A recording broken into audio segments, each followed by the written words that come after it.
As I said yesterday, there are signs our collective efforts, starting several weeks back, have had an effect to slow down the epidemic. Assuming our staycation for the nation over the long weekend has helped to maintain this trend, we now need to double down to stamp out outbreaks in high-risk settings. We are expanding the Canada Emergency Business Account by both increasing and decreasing the eligibility threshold.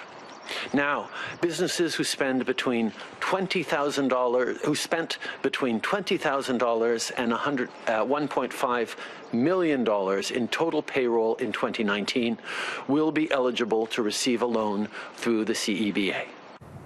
And Trudeau was asked if he's concerned about the different timelines when it comes to discussions about reopening the economy. He says it would be absolutely disastrous to reopen too early. One of the things we've seen across the country from leaders and from citizens is a desire to know when this is going to be over, how soon we're going to be able to start getting back to normal life. But I think everyone understands that until we have a vaccine, until we are in a place where there is proper treatment, there is a massive amount of testing, we are not going to be able to talk about getting back to normal.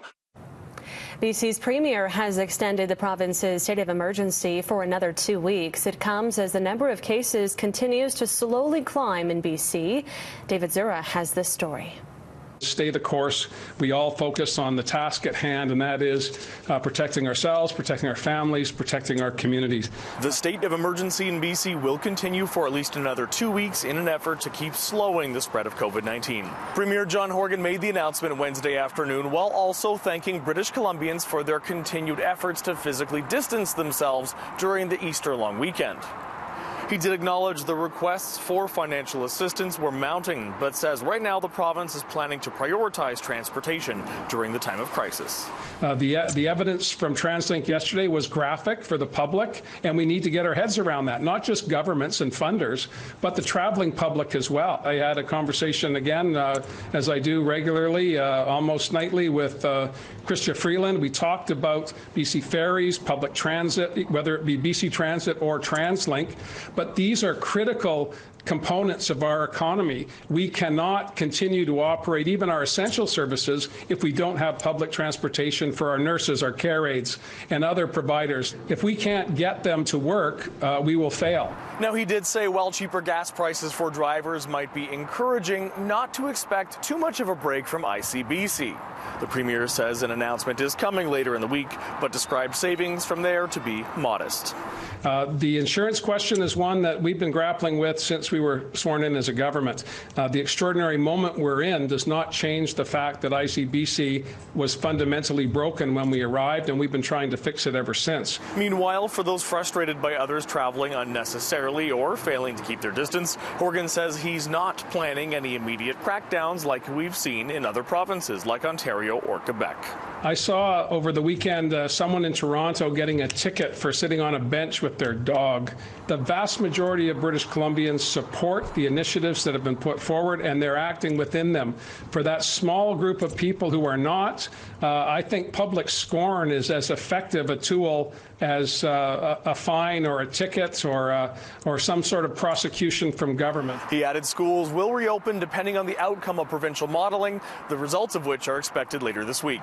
In Burnaby, David Zura, City News. A dire warning from the Vancouver Aquarium.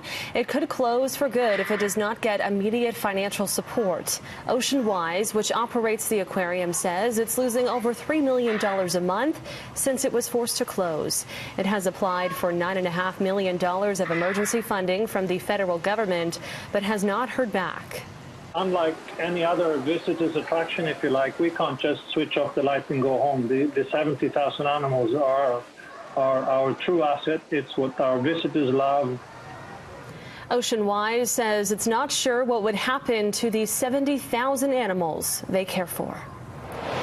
The PGA Tour, Golf Canada, and RBC have announced the event's long-speculated cancellation this morning.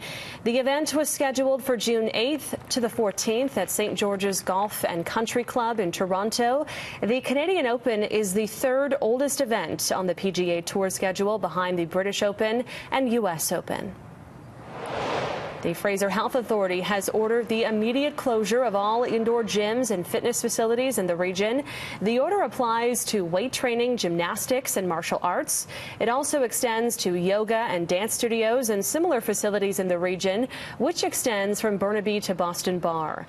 A number of on-site visits to workout facilities prompted the move. It also applies to workout centers and apartment buildings. The order will remain in place until the end of May. All right, Russ, I'll send it back to you in your beautiful backyard. How's it going? Thank you, Mary. Yeah, it's a wonderful start for the day out here. It is absolutely calm. The birds were chirping a while ago, but things